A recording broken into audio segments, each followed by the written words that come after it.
Welcome to the January 2023 CIECAST, the new normal, and the impact of the claims and collision industry.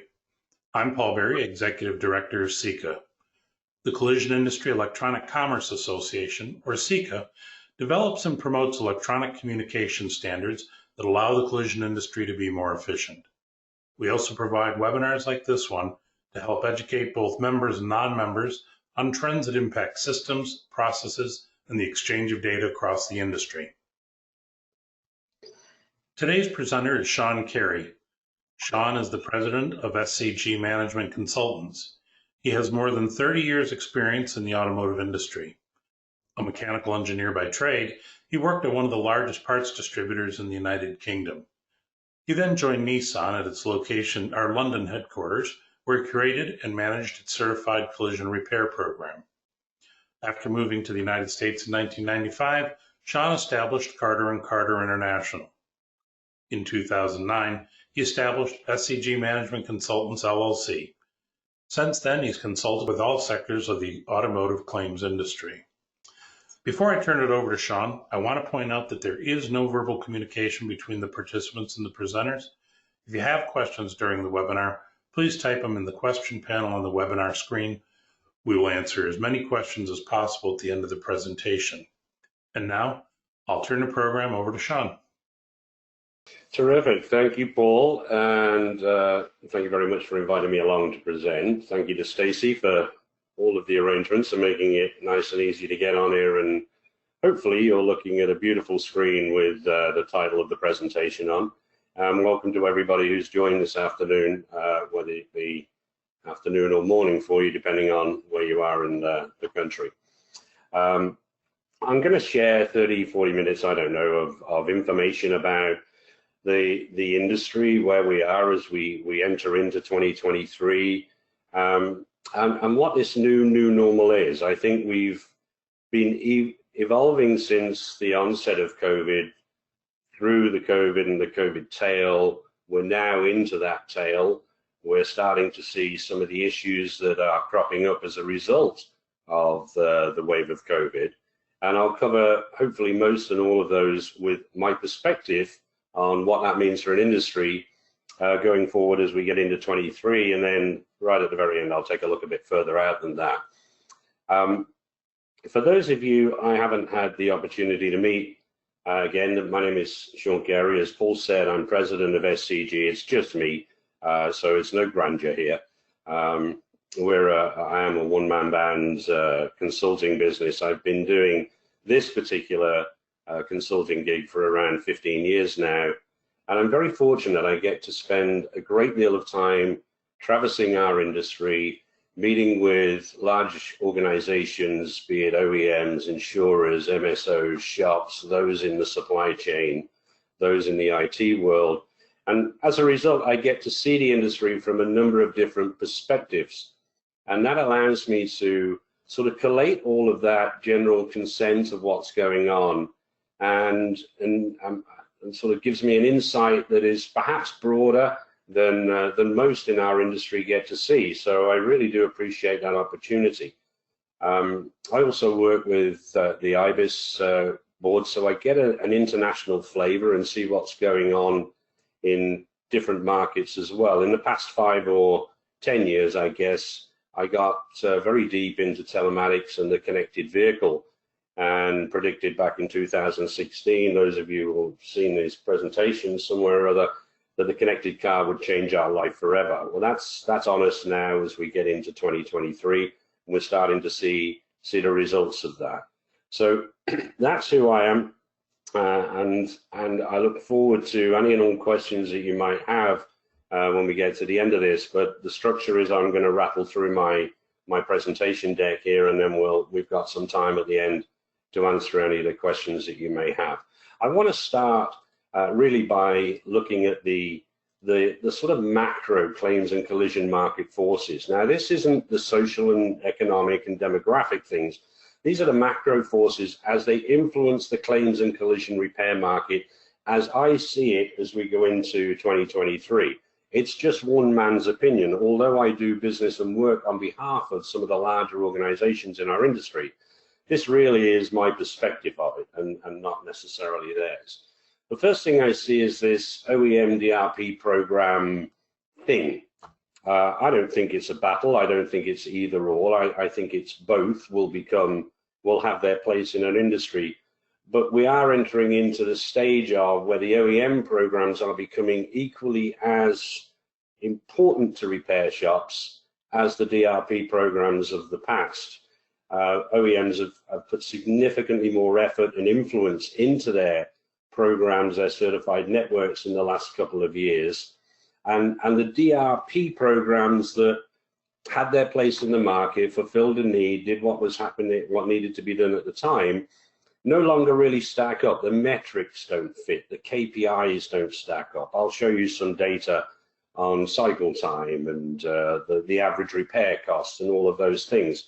What was consistent prior to COVID is now completely the new normal. It's out of reach. And so we're witnessing the slow death of DRP. I don't think it's replaced by OEM certification, but there is a more of an emphasis and a focus on OEM certification repairing the vehicle, right, as we try and keep focus on the customer. And the reason for that is safe and proper repairs.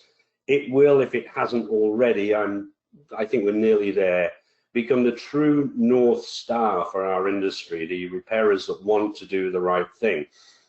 The OEMs will find a way to provide repair information in far more usable format. Right now, you have to click through several documents at several different places to get, 47 pages worth of repair procedures, which are kind of, they're there, but they're not terribly usable. And I think that we've got new entrants coming into the market that will harmonize and collate all of that data and information. The OEMs will support that, and we'll see repair planning coming to the fore. And once we see repair planning coming to the fore, then we really are going to start focusing on safe and proper repairs. So that's the second tenet. The third is we're going to see partnerships, some unlike that we've ever seen before. We'll see some unusual bed partners emerging. Not to give out specifics there, but I think insurers, OEMs, large MSOs, collision repair shops, industry tech, IT companies, everybody involved in the supply chain are recognizing that going it alone is a tough haul. And so we'll start to see some more partnerships emerge as one of the macro forces of an industry. On top of that, of course, I predict the big will get bigger. Well, don't we all? Those of you at CIC last week, it was Frank's lead-in, right, that we'll see a massive growth. I think what we are seeing is the bigger getting bigger. I don't think we're seeing growth across an entire industry. And their influence will dictate how each segment behaves. It's just the way the world works, right? The biggest tend to influence how a market behaves. And so the MSOs will get bigger, the OEMs will get bigger in the claims and collision space. Insurers will obviously continue to dominate and have an influence on this market. We talk about big getting bigger. Over the course of the last 9 years, Geico has added the value of book of business of farmers. If Geico went out and bought farmers, it would be major news in the industry. At the same time, Progressive has gone out and added the book of business of USAA. And so we've got these 3 or 4 giant organizations at the top of the insurance pyramid that will influence and direct where a market goes. So the big will get bigger. And then finally, as a macro, what we're seeing now is the onset of the OEM's entry into the insurance business and their entry as a result of that into the first notice of loss as it impacts the claims and collision. The OEMs are very bullish on insurance. You need only read what Andrew Rose from OnStar is saying about how General Motors are going to approach the insurance business. Mary Barra, the heads of the car companies talking about $30+ billion opportunities.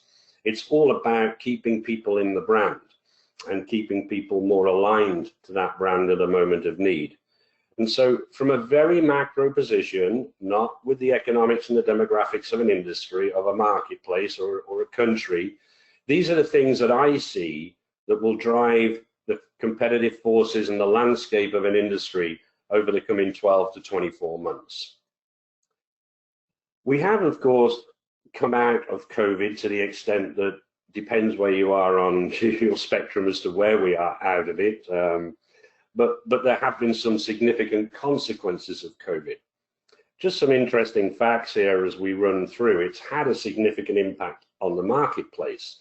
Starting from the top left, 2.3 million vehicles were not repaired during the COVID period of time, or the whole lockdown, the recovery from COVID. That's a significant number of vehicles that didn't get repaired, and you have to wonder what happened there. Most of them weren't in crashes, but that circulation of funds amounted to $7.8 billion of unperformed body repair work. That's a huge chunk of money to have taken out of an industry. And so those that have weathered those tough times and come through them, that's a significant attribution to you, because that was a very down period. There's a lot of vehicles that didn't get repaired, resulting in a lot of revenue that didn't enter into the circulation of funds of an industry, and we're all impacted by that. I, as a consultant, are impacted, paint companies, the 3Ms of the world, everybody in that supply chain are all impacted by that revenue not being produced and not selling their goods. Those that took the heaviest hits, of course, were the parts suppliers, $4.4 billion of lost part sales, both OEM and aftermarket sales. But while we're shedding a tear, and I'll turn back to my buddies, the OEMs, the 18% decline in new vehicle volume meant that $220 billion of lost retail sales for those guys. So it had a significant impact of between 2020 and 2022 from a financial perspective. We all managed to get through. Those of you that are here and on this call, congratulations and well done. But that's money that will not come back to the industry and will be missing for a little while. So what does the tail of COVID mean for us? What does that mean going forward as we come out of 2022 and forward? My prediction is that we will lose about 3,500 shops within the next 12 to 24 months. We will just lose them. They will shutter. The number one reason is there will not be enough people to repair cars. I know there are any number of initiatives taking place, TechForce, CIECAST, CREFT. Everybody seems to be involved in trying to attract and recruit younger or different talent to the industry. My prediction is the game's up. We're not going to fill that gap. And so we'll simply run out of folk to repair cars. The second impact on that, why they'll shutter, is that shops that are cash-based and are smaller in nature, not only will they lose staff for the bigger shops that are coming in, but their work in progress and their cash flows will shorten up as we take longer to repair vehicles and more of the impact of the supply chain, the rubber hits the road.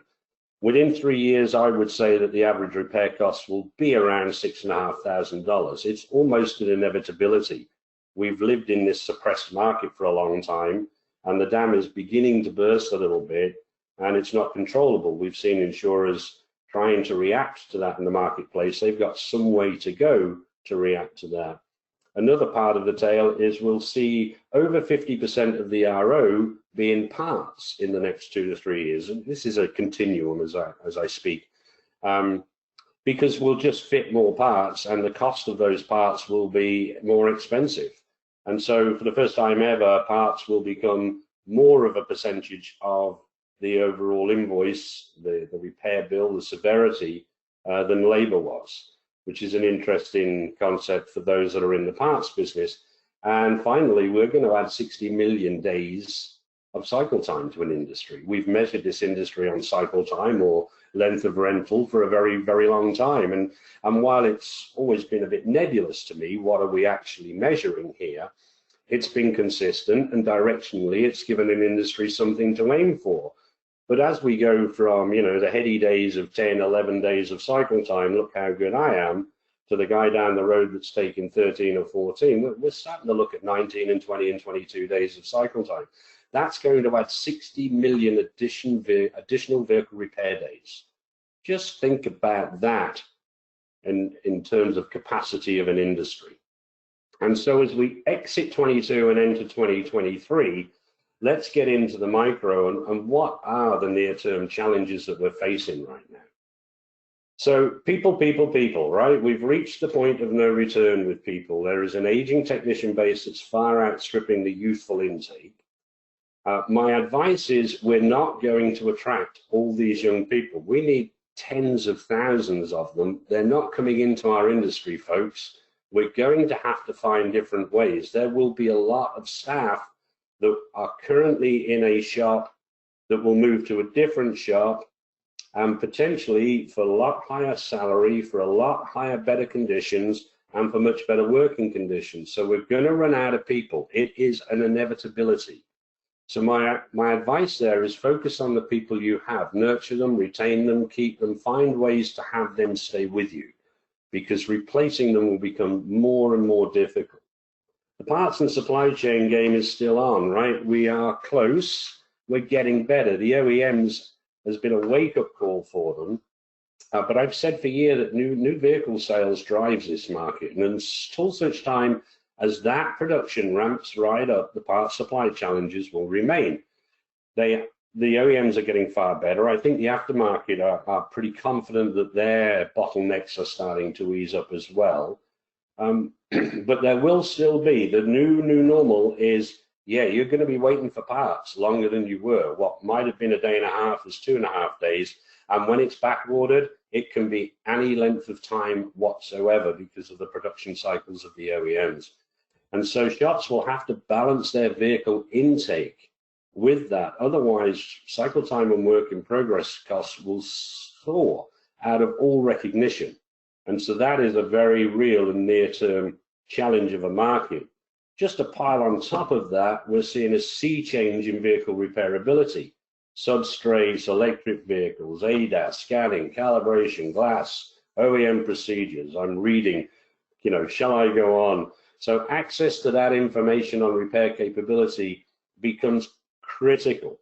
Providing technicians with the right information has to be addressed right here, right now, or we won't be able to repair the vehicles. Now, we're thinking 2022 and 2023, but the vehicle models from 2020 on are fairly sophisticated with all of these things in there now. So that is a huge challenge for an industry. I've used the term like-minded partners for years. Any client that I've worked with will hear me talk of that. 2023 will be critical for every constituent in this industry. There is no more room for one-sided partnerships, and we've all enjoyed them and been part of them or tolerated them for many, many years. There is no room for that as we go forward. If you're doing business with somebody, be it a shop and insurer, a shop or supplier, an OEM and a dealer, whatever it happens to be, the one-sided partnership days are over. There has to be a business alignment of both companies, or one will suffer so badly that they won't be able to continue in the relationship. Technology is compressing time. We're seeing an onslaught of technologies from the OEMs, the insurers, this new timeline to a market dynamic, driven principally by COVID and the acceleration of the technologies. We see it more pertinently in a day-to-day basis as, I'll say AI estimating or photography estimating or whatever it's called. It's certainly not straight through processing, which it is being promoted as. We're getting a whole waft of underwriting, first notice of loss, repair data, all of that coming through. The OEMs will ultimately, within the next 3 or 4 years, solve this problem because the telematics from the new vehicle will make a seamless claim far more capable. The insurers and the AI companies that are out there, and I'm not to knock them, I think they're doing a terrific job, but their fidelity and accuracy of information can't match that's coming from the vehicle. And so this unusual bedfellow partnerships that we spoke about in an earlier slide will start to predicate here in the technology side as shared technology, shared data and shared information becomes more prevalent in the next year or two. But make no mistake, this industry has reached an economic breaking point. For many years, market forces have suppressed the true economics of this market. It's just a fact, folks, that shops have absorbed large cost burdens, whether it be top line or bottom line, and right on cue, the dog starts barking. or not charging for all the work that's performed, or undertaking administrative tasks which aren't billed or aren't paid for or aren't considered. But we've reached an economic breaking point. There's no longer room for shops to absorb these expenses, repair vehicles safely and properly, and remain profitably. I'll say it once again, it's been a great saying for me over the past number of years. You can't solve engineering problems with economic solutions, and this industry always starts with the economic solutions. It's why straight-through processing doesn't exist, because it's an economic solution to what is an engineering problem. In other words, here's how much it is to fix this vehicle from what I can see. It starts with the price to fix it, but there's so much you can't see. You have to understand what the engineering of the vehicles first. And so they are primarily the near-term challenges that this market is facing in 2023. So how do I see the size of the market going forward for this year? It's certainly going to top 40 billion. Vince does a fantastic job in his annual report of sizing up the marketplace. I think we will break through the 40 million barrier, the $40 billion barrier this year. I think we'll have a lower actual repair count, but the average repair cost will be significantly higher. I think in 2023, I'd be surprised. I know Susanna has retired. You know, thank you, Susanna, for all you did for us from CCC over the years in informing an industry. But hopefully CCC will continue to publish their data, as will the other information providers. But I think the average repair, through to inflationary pressures, the cost of parts, the added procedures, will all add up to a $4,700 average repair by the end of 2023. Happy to come back, and Janice, Frank Turlick said at CIC last week, happy to come back and take my slings and arrows on that next year. Work in progress will be, we're looking at $9.5 billion of work in progress. That's just going to be a fact of the matter, whether it's you haven't got the people to finish the job, whether you haven't got the parts to finish the job, whether your business is stacked out to the rafters. We are in a capacity crunch. We're looking at $9.5 billion worth of work in progress in what I'm sizing as a $40 billion market. So we're going to have some cash flow constraints here. But for all of that, we're going to add $6.2 billion in incremental work to the average repair. I think it's around $550 of new charges per repaired vehicle will start to flush out and become more commonplace. Those of you certainly as grey-haired and long in the industry as me will remember when diagnostic and calibration was something of a fantasy. We didn't know what it was all about, and then a percent or two of shops started doing it a percent or two of the time. We're going to see that as mainstream. We're going to see calibration. We're going to see road testing. We're going to see validation of repairs. We are on our route to standardized repairs and a certified repair, and that's going to add around $550 per RO and $6.2 billion across the industry in the coming years. The insurers on the call, if you are, you're going to have to deal with that, and your 7% increases and your 9% increases may not be enough to cover claims costs. I read an article yesterday where California isn't bringing in enough premium dollars just to cover the repairs of its losses. So we're in that little work of art. So in terms of the state of the industry, what are the future market prevailing conditions? I know this is all very consultancy and high level, but if we take a look at them, we're at a capacity crunch. We have moved from a market that used to try and capture every single job it could get into, we'll soon be at a market where you're going to have to try and capture the right job. And it's the right job for the moment. I remember the terminology, get the keys. I think it's get the right keys these days. There's no sign of this ending. There is a pent-up demand. There is an over-demand against capacity of people and parts to repair the vehicles.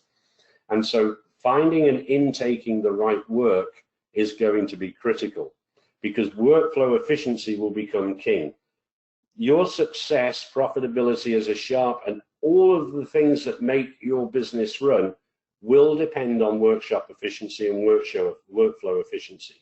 Having a lot full of vehicles that are either part repaired or waiting to be repaired, or fully repaired waiting for one part, will not allow you the cash constraints, the cash flow challenges, the employee dissatisfaction that comes with all of that.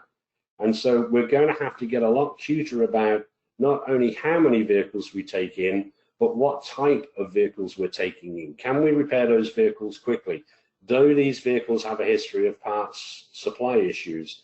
Is this a $9,000 job that really we've got no business doing? We simply cannot handle that sort of volume. All of those things will have to come to the fore, because what's coming is validation of repair. In order to receive fair compensation, you're going to have to validate everything that you've done. Some of that might be storage time. Some of that might be waiting for parts is not something that you can no longer not charge for. And so validation of all processes and procedures is going to be required.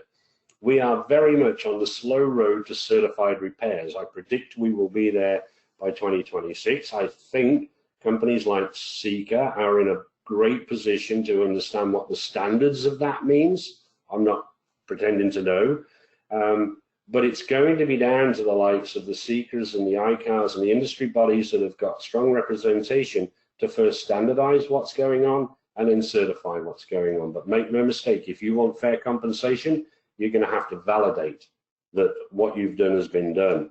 That, of course, brings new business opportunities for all constituents.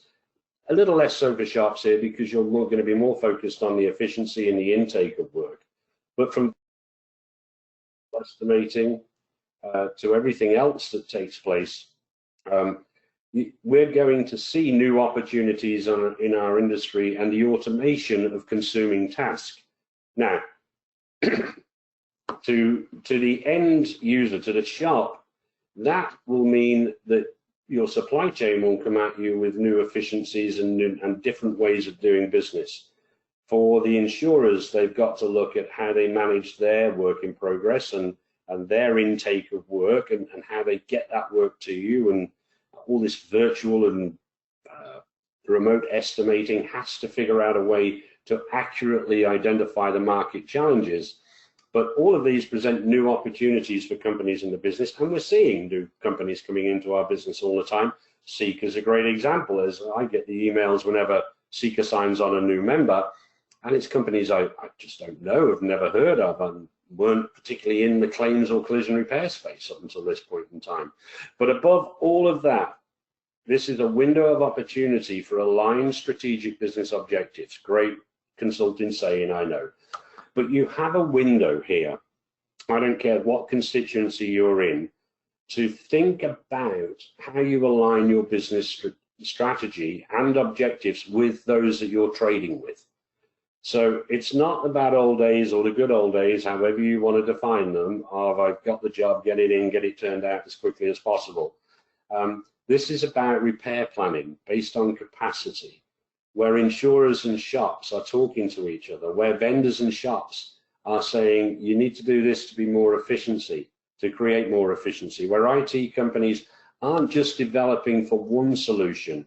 You know, quicker claims resolution comes to mind, but they're solving for claims and repair resolution. So there is this window of opportunity over the next 2 years where we may be able to get that done, because we can't continue to do business as we've always done it. And I see that as the prevailing conditions. You have to keep your eye on the right-hand side of this screen and focus on the long-term objectives as this market evolves.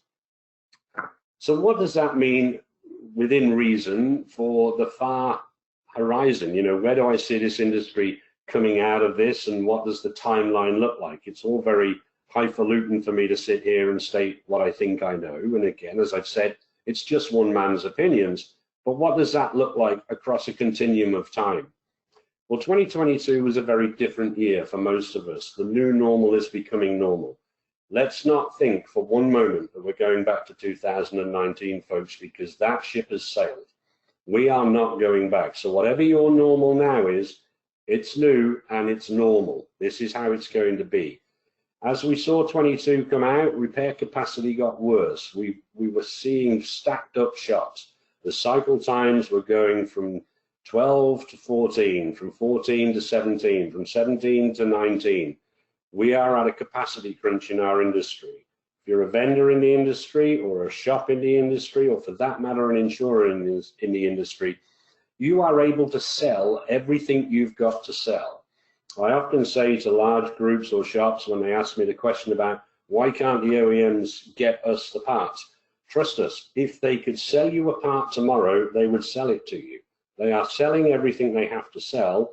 They're backfilling as best as they possibly can. And during this, what I saw in 22 was shops begin to revel in this newfound strength, this newfound ability to perhaps charge for some things that previously they hadn't, perhaps have negotiations or discussions with insurers at a different plane than they'd previously be able to do. Caution shops, the halcyon days won't be here forever. So it's how you treat your partners now and create strategic aligned business objectives that will determine how successful you are into the future. But we'll see a new set of challenges in 2023. The OEMs are absolutely doubling down on safe and proper repair. The insurers will continue to introduce new claims solutions. We have to learn how to work with them. The MSOs, I think, will get back onto their unabridged growth, not that it's particularly slowed, but we are seeing, you know, what I would call, if you think about the old big four, which is the big three, which is now the big two, which, you know, you see in the Crash and the Classics and the others, not to name them and call them out, just to say this unabridged growth will continue in 2023. The costs will escalate. We will see costs continue to pick up. The days of the $3,000 average repair is long and truly gone, but also the cost side is going up.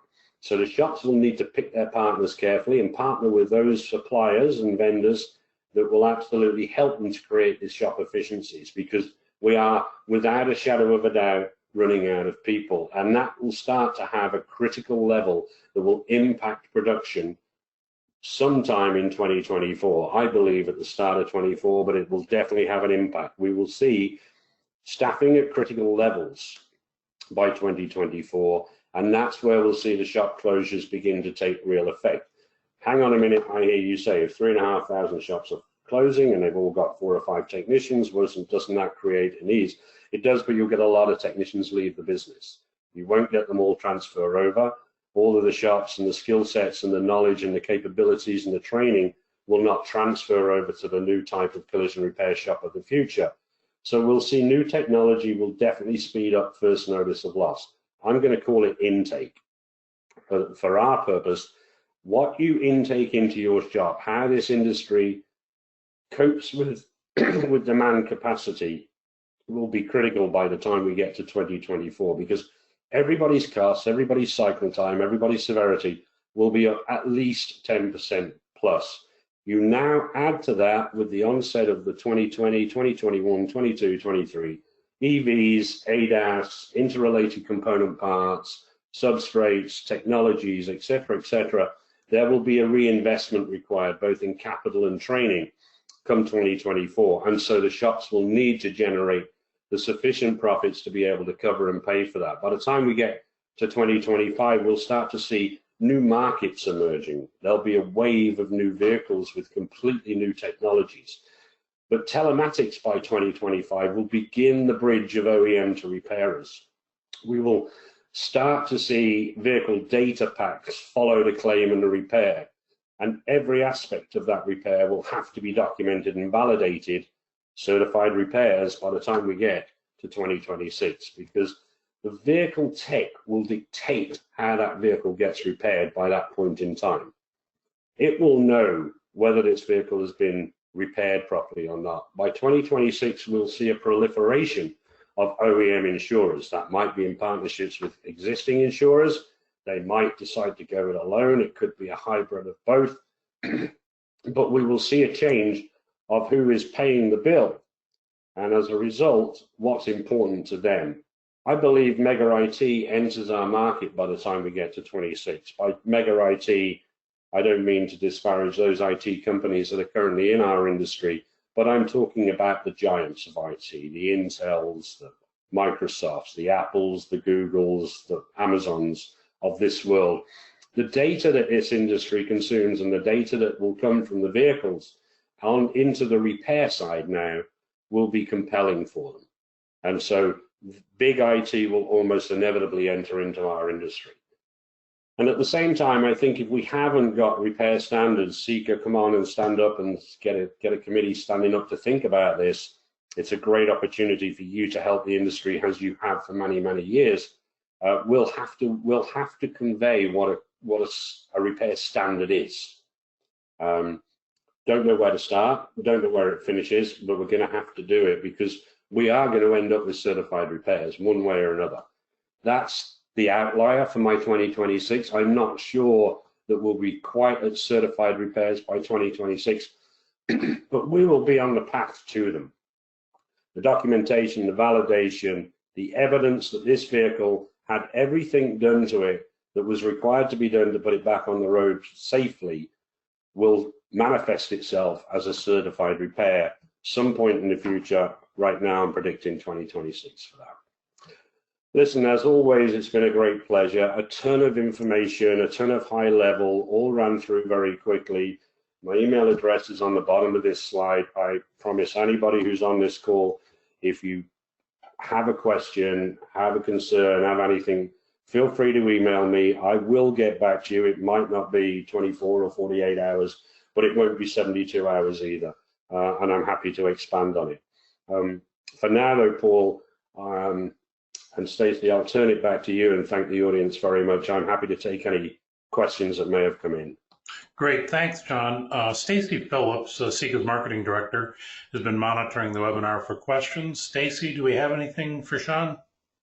Yes, our first question is regarding an earlier comment you made regarding lost repair income to shops. Does that number include or exclude total loss vehicles? Excludes. Okay, thank you. Our next question is, OEM repair procedures have grown in usage and complexity in recent years. Do you predict that will continue? Usage, absolutely. Complexity, I think they're fairly complex as it is. Don't forget you've got factory engineers predicting how to put a car back together. They're not doing it in real time, in real life, and it's always been a bit of a hassle because they think engineer. I'm an engineer by trade. I think engineer. I think if something's come apart, then it's got to be able to be put back together.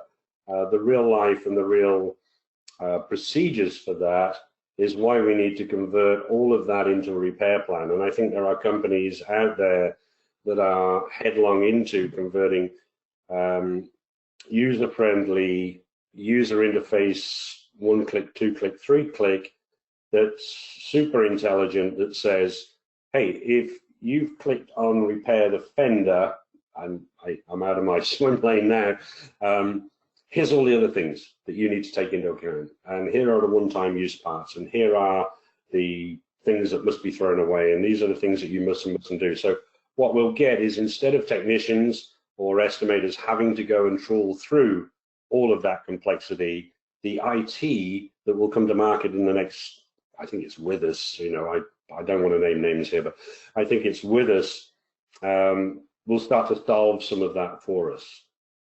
I hope that answers the question. Thank you.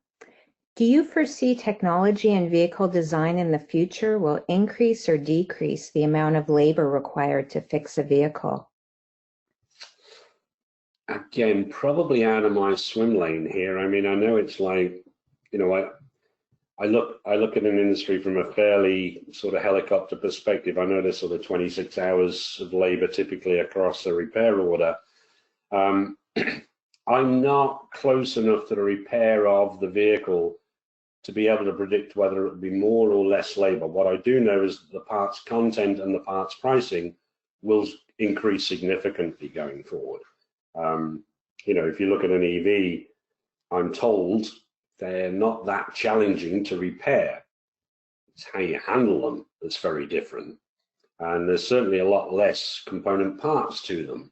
And so those parts are likely to become more sophisticated and more expensive as we go forward. But as for labor, probably not qualified to answer that question. How quickly will virtual claims resolution reach greater than 50%? Virtual claims resolution is a very broad topic, right? So it's starting from the moment of loss through to finished repair or total loss or everything else. Year or two. I mean, they'll be underdeveloped, underthought through unrefined versions of it that we'll see in the next year or two. That they are pretty much in the market now. For it to be a resolution, a complete and total resolution, you know, it'll be a year or two yet before we see it, but we'll get a whole lot of underdeveloped and poorly thought through. I wouldn't say poorly thought through from the wrong perspective of how do I settle a claim, not how do I settle a claim having repaired a vehicle as thoroughly and as inclusively as is required. That will take a little bit more time. Great, thank you. Do you believe a reduction of variables and array of vehicles is a viable business model? Reduction of variables. Stacey, could you repeat that for me? I'm sorry. Let me go to the next question. I'll ask our attendee to share a little bit more information about this question. But our next one is, how do you see the cost of repairs as an insurance customer issue? As an insurance customer issue, I mean, the cost of repairs has a dramatic impact on an insurance customer, right? So if you're involved in an accident, your premiums will go up on average, again, this is public information, by about 39%. And so, first of all, you'll pay a lot more in premiums. Right now, we're not the combined ratio, which is how insurers measure themselves on the simplification, how much money we've taken in and how much money we've paid out, is running at well over 100%, 104, 110% in certain insurers. So the insurance customer will find that we have to pay more for insurance. There is again, if the OEMs enter the market with the insurance product as predicted, they will not write their insurance in the same way as the current market writes its insurance. So we're seeing this move towards user-based insurance, right? But it's still a lot of predication on certain demographics. What the car company is more interested in is how do you use their product and what risk is their product to them and to you. So we'll have a granularity of data. When you drive, where you drive, how you drive, if you drive, blah-de-da-de-da, that will be available to underwrite more successfully. I say at a very high level, it's unfair that I, as a man getting up there in age, is priced based on my credit score and demographics and whether I'm married or not married and da-da-da-da-da, in the same way as somebody else who isn't. Because I drive this type of vehicle and they drive that type of vehicle. I drive rather sedately, they drive like lunatics. But we're all priced on a set of criteria that doesn't identify exactly how we're driving or exactly where we're driving or when we're driving. So we'll see a lot more of that. It's the only salvation. Otherwise, insurance premiums will just have to go up by 10% a year for the next 5 years in order to cover the cost and profitability of the insurance community. Unless, of course, you know, they divert costs from things such as advertising and loss adjust expenses. Okay, thank you, Sean. And going back to the earlier question regarding the business model of increasing the intake of fewer brands into a collision center, what are your thoughts on that? Right, so I think this goes back to efficiency is king, right? So we've got this capacity crunch. I'm yet to hear of a shop this year that says, hey, send me 50 cars my way. I've got tons of space and room to repair them all. And so what I think, what I'm kind of advising shops to do, and again, I'm not in that business, but is think carefully about which vehicles you're bringing in. It may be that you get make specific. It may be that you get model specific.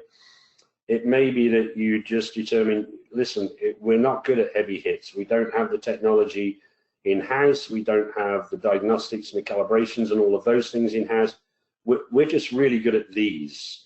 But I think that the come one, come all days are, if they're not, they should be coming to an end, because you simply can't afford to bring in every vehicle that turns up at your doorstep, whether it's passed along by an insurance assignment or a consumer walking in off the street for an estimate or whatever it is. The specialization of shops isn't more about the engineering specialization. It really is more about what are we able to do as effectively and efficiently to make sure our workflow doesn't get bogged down with parts delays, people delays, various other components of a workflow that don't allow us to get a car in and out the door and get paid for that and move on to the next one. Thank you.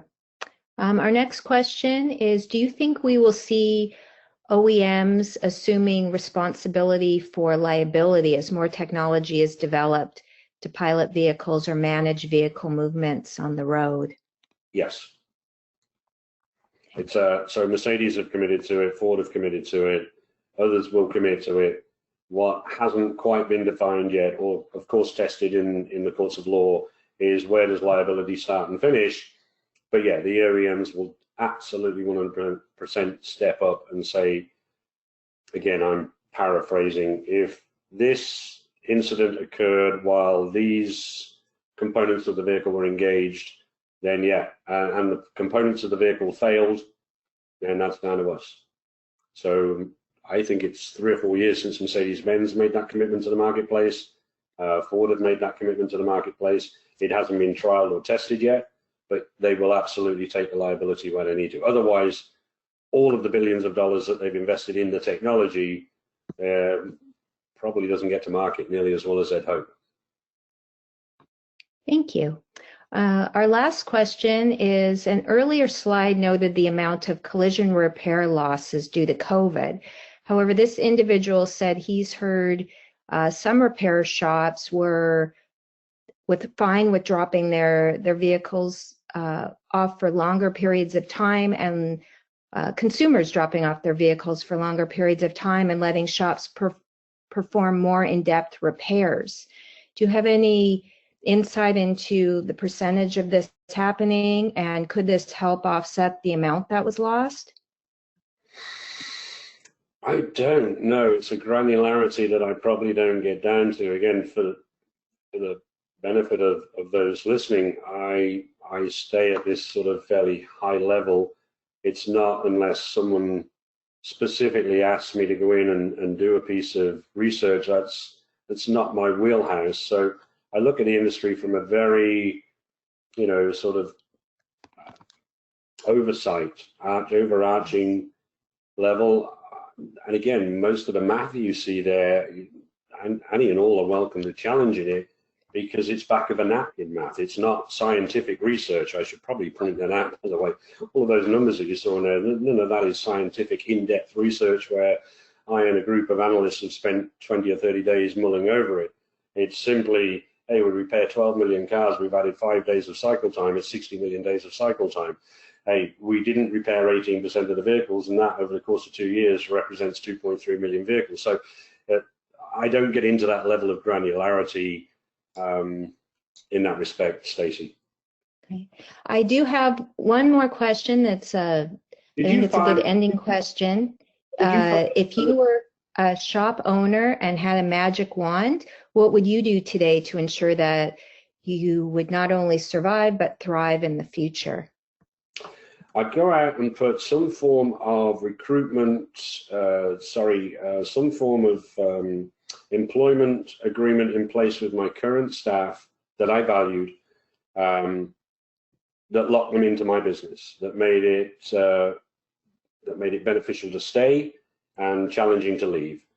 I would take a look at how I bring vehicles into the business that require repair, and whether that be evaluating your DRPs, evaluating your certifications, evaluating how you intake vehicles.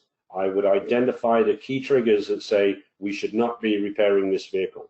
Not because we can't, not because we don't have the technology or the staff or the influence, but this is one that we should not be taking on board. So evaluate what you do that gets vehicles through in a reasonable amount of time that's fairly profitable and efficient for you.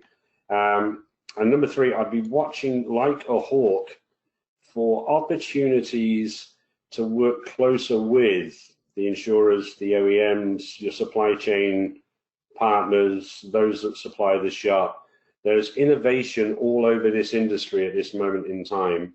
And if you are head down into the day-to-day, you might miss some of it coming to market. So take a good step back every now and again and identify without a shadow of a doubt, what should I be doing differently? What could be done differently? Where will these technologies or advances or different ways of doing things help me to be more efficient? So without a question, people, capacity, and innovation. Excellent. Thank you so much, Sean. Quite a few attendees on the line. Thanking you for a fantastic presentation, and it is being recorded and will be shared on the CIECA website later today. So thank you, Sean, and back to you, Paul. Great. CIECA has partnered with the Automotive Management Institute. Attendees of this webinar are eligible to receive credit towards a professional designation from AMI after taking a short quiz. A link will be sent to all attendees. Finally, please follow CIECA's social media platforms to stay up to date on upcoming events and CIECA news. Okay, well, thank you, everyone. Sean, great information, very much appreciated. As I mentioned earlier, this has been recorded, so we'll send out an email to everybody with more information and details later. And with that, that concludes today's webinar. Thank you very much. Thank you all very much.